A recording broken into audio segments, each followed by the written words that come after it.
Boa tarde, meus amados irmãos, a graça e a paz do Senhor Jesus, louvado seja sempre o nome do Senhor. Vamos às nossas meditações no Catecismo Maior de Westminster.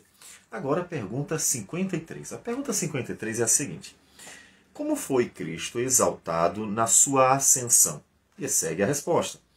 Cristo foi exaltado na sua ascensão em ter, depois da sua ressurreição, aparecido muitas vezes aos seus apóstolos e conversado com eles, falando-lhes das coisas pertencentes ao seu reino, impondo-lhes o dever de pregar o Evangelho a todos os povos e em subir aos mais altos céus, no fim de 40 dias, levando a nossa natureza e como nosso cabeça triunfante sobre os inimigos, para ali à destra de Deus receber dons para os homens, elevar os nossos afetos e aparelhar-nos um lugar onde Ele está e estará até a sua segunda vinda no fim do mundo.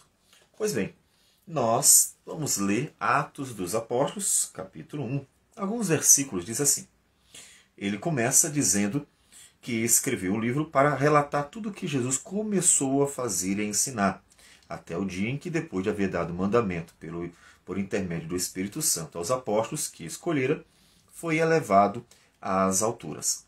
E assim, o Senhor Jesus passou 40 dias. A estes também, depois de ter padecido, se apresentou vivo, com muitas provas incontestáveis, aparecendo-lhes durante 40 dias e falando das coisas concernentes ao reino de Deus.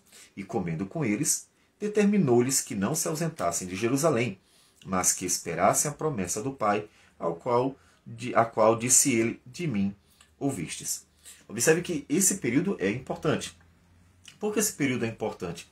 Porque nele a confirmação da ressurreição. As testemunhas que não têm como serem negligenciadas. As provas são incontestáveis. Inclusive, comendo com eles é a prova de sua ressurreição. Porque ele comeu mostrando que tem um corpo mesmo. Então ele comeu realmente. Tudo isso para confirmar, mostrar a glória de Cristo que ressuscitou. Então ele está sendo exaltado como ressurreto. E os discípulos foram testemunhas disso. Paulo chega a dizer que não só os discípulos, aqui pensando em número de apóstolos, mas os discípulos, ele fala de mais de 500 irmãos testemunharam a ressurreição de Cristo. Então, ele deu muitas provas incontestáveis de sua ressurreição. Então, diz ainda o texto no versículo 6. Os que estavam reunidos lhe perguntaram: Senhor, será esse o tempo em que restaures o reino a Israel? Respondeu-lhe: não vos compete conhecer tempos ou épocas que o Pai reservou pela sua exclusiva autoridade, mas recebereis poder ao descer sobre vós o Espírito Santo, e sereis minhas testemunhas, tanto em Jerusalém como em toda a Judéia e Samaria, até os confins da terra. Dito estas palavras, foi Jesus elevado às alturas à vista deles, e uma nuvem o encobriu dos seus olhos. E estando eles com os olhos fitos no céu, enquanto Jesus subia, eis que 2 varões vestidos de branco se puseram ao lado deles, e lhes disseram: varões galileus, por que estáis olhando para as alturas? Esse Jesus que dentre vós foi assunto ao céu, virá do modo como o vistes subir. Então Jesus foi exaltado em sua ressurreição e manifestou inclusive o seu poder, dando aos discípulos o Espírito Santo, enviando para que eles fossem testemunhas por meio do poder de Deus. E o que a gente pode até pensar nisso? A coragem, a perseverança, a capacitação, os dons que Deus dá. Então tudo isso para que eles pudessem glorificar a Deus nesse propósito de dar o testemunho da glória de Cristo Jesus. Bem, observemos que em tudo isso o Senhor Jesus está mostrando sua natureza 100% humana.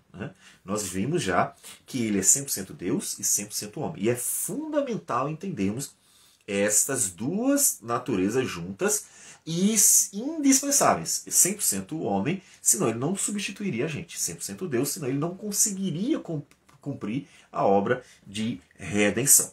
Isso significa, então, como 100% homem que ele carrega a nossa natureza. Ele carrega a natureza humana. Como ele carrega a natureza humana, ele ali é o representante da humanidade. Sim, nesse ponto a gente tem que dizer da humanidade toda mesmo.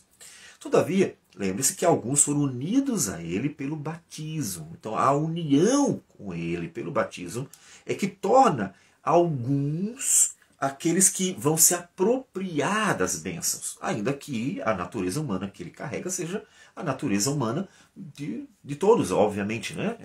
É um representante da humanidade. E como 100% homem, então ele nos carrega. É como se onde ele andasse, andássemos nós, né? É como se o que ele fez, nós tivéssemos feito. Por isso nós podemos dizer que quando Jesus viveu de forma justa e íntegra, como ele diz em Mateus 5,17, que ele não veio para revogar a lei, mas para cumprir a lei, quando ele cumpriu toda a lei e não pecou, é como se nós tivéssemos. Porque ele está carregando a nossa natureza. A obediência dele é a nossa obediência. As obras dele são as nossas obras. Porque ele está carregando a nossa natureza. Então nós desfrutamos dos benefícios daquilo que ele consegue, daquilo que ele manifesta poderosa e graciosamente. Então o que ele faz é como se nós fizéssemos também. O sofrer e o morrer na cruz, mesma coisa. Quando ele sofre, é como se nós sofrêssemos. Quando ele morre, é como se nós tivéssemos morrido. Então, é como se nós tivéssemos pago de fato a dívida. Então, ele pagou por nós, só que ele está unido a nós. Nós estamos unidos a ele. Ele carrega a nossa natureza. Então, quando ele esteve sofrendo, nós estávamos sofrendo os danos, a justiça de Deus sendo imputada, sendo aplicada ali, pensando na ira, né? A ira divina sendo derramada sobre ele, como se estivesse sendo derramada sobre nós, para que Deus, satisfazendo a sua justiça, também nos desse a justiça de seu Filho. Então, nessa união com Cristo, nós desfrutamos de todos esses benefícios. E podemos dizer que, então, quando ele ressuscitou, a natureza humana permanece. Fundamental entendermos que ele é 100% Deus e 100% homem o tempo inteiro. Em seu nascimento, em sua vida, em seu sofrimento, em sua morte, em sua ressurreição e também em sua ascensão, em estar à destra de Deus e na eternidade. Ou seja, em nenhum momento mais do nascimento para toda a eternidade poderemos dizer que haverá uma separação das duas naturezas. Ele sempre será 100% Deus, 100% homem. Então ele carrega a nossa natureza. Portanto, quando ele ressuscitou a nossa natureza. Por isso que ele ressuscitou para nos dar vida. Quando ele ressuscita para nos dar vida. E a sua ressurreição, portanto, é aplicada a nós. Uma nova vida em Cristo Jesus, para vivermos pelo poder do Espírito Santo e da Palavra. E a ressurreição eterna, né? Porque quando ele vier, ele vai trazer a sua ressurreição para nós ressuscitarmos também e vivemos para sempre com ele. Ou seja, a vitória dele sobre a morte será também a nossa vitória sobre a morte. Por quê? Porque estamos unidos a ele. Então ele nos carrega, né? Ele está carregando a nossa natureza. Logo, também devemos dizer que a ascensão de Cristo é também a nossa ascensão. Ou seja, Cristo levou a nossa natureza. Ele elevou a nossa natureza. E quando ele sobe aos céus, ele carrega a nossa natureza. E traz-nos esses benefícios. Ele é exaltado, claro. Cristo foi exaltado em todo esse tempo. Porque mesmo que ele tenha sido humilhado, a sua humilhação sendo realmente vencida, ou seja, ele passou por toda a humilhação e conseguiu. Ele conseguiu vencer as provas, ele conseguiu cumprir cabalmente tudo. Então, a humilhação de Cristo, podemos dizer que também é a exaltação dele. Por quê? Porque ele está sendo humilhado, mas no momento em que ele está cumprindo, satisfazendo, sem desistir, ele está sendo exaltado. Humilhado em sofrer, exaltado por suportar o sofrimento. Humilhado em morrer, exaltado por ter ido até a morte. Né? Então podemos dizer que ele, ao ressuscitar, ele confirma não só a humilhação, mas a sua exaltação. Porque ele provou, foi capaz, conseguiu. Ele fez tudo o que tinha que ser feito. Então logo ele foi exaltado por tudo aquilo que ele realizou poderosamente. E quando ele sobe aos céus, ele também está sendo exaltado.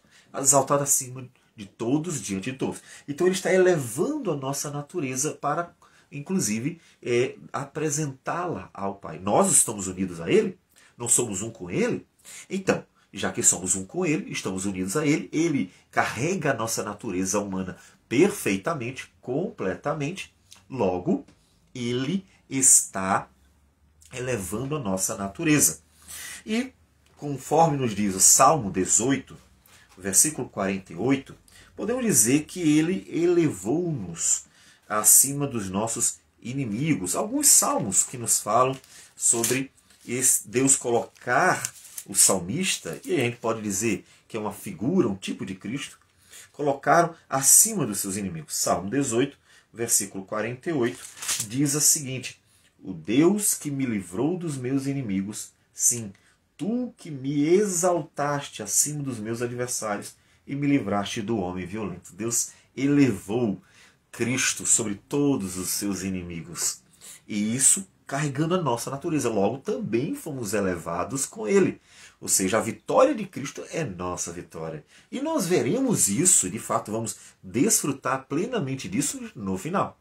É no final que nós vamos desfrutar completamente desta bênção, que é o desfrute da vitória de Cristo Jesus. Salmo 27 ainda também nos fala, no versículo de número 6, agora será exaltada a minha cabeça acima dos meus inimigos que me cercam.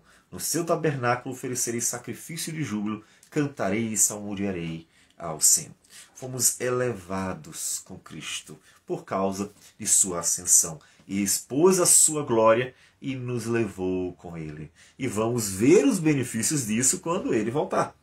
Também achegando-nos a Deus, né? Porque quando Ele é elevado para sentar-se à destra de Deus, como ainda veremos. Então, já que Ele foi elevado para sentar-se à destra de Deus, Ele levou a nossa natureza e nos assentou à destra de Deus. Por isso que em Hebreus 4,16 diz: acheguemo-nos, portanto, confiadamente junto ao trono da graça, a fim de recebermos misericórdia e acharmos graça para socorro em ocasião oportuna. Então, Ele elevou a nossa natureza, colocou-a diante de Deus, porque Ele se assentou à destra de Deus. Então, nos acheguemos a Deus.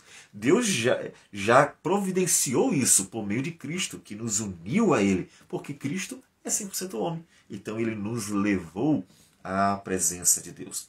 E nos trouxe, né, nos deu os dons divinos. Inclusive, Ele prometeu a dádiva do Espírito Santo. Ele foi à destra de Deus, Ele subiu, foi elevado para trazer para nós a bênção do Espírito Santo, para trazer os dons do Espírito Santo e nós realizarmos a sua obra e glorificarmos o seu nome por meio do testemunho de sua morte e sua ressurreição. Então, Ele sobe aos céus e traz para nós as bênçãos de Deus, como nos diz Efésios, capítulo 4, versículos 7 e 8. E a graça foi concedida a cada um de nós, segundo a proporção do dom de Cristo. Por isso diz: quando Ele subiu às alturas, levou cativo o cativeiro e concedeu dons aos homens. Dessa forma, nós recebemos daquele que subiu os benefícios, as bênçãos. Até como diz Paulo, né? Toda sorte de bênção nas regiões celestiais em Cristo Jesus. Por quê? Porque Ele foi. Ele foi e trouxe para nós. E nós usufruímos. Portanto, estamos unidos a Ele. E essa união é fundamental. Você deve viver como quem está em Cristo, unido a Cristo, vivendo, portanto, para Cristo, todos os seus dias. E nisso você estará glorificando aquele que foi elevado às alturas. Nisso você estará engrandecendo aquele que glorificou a si mesmo por meio de sua vitória na cruz, mas também na ressurreição e na ascensão. Vamos orar ao Senhor. Senhor Deus amado, bendito seja o teu nome. Agradecemos por tudo, pelos benefícios de Cristo Jesus, que unidos a Ele nos foram dados. Obrigado por tudo, Senhor. Receba a nossa oração, tudo isso em nome de Jesus. Amém, Senhor. Que Deus abençoe a todos e tenham um ótimo dia.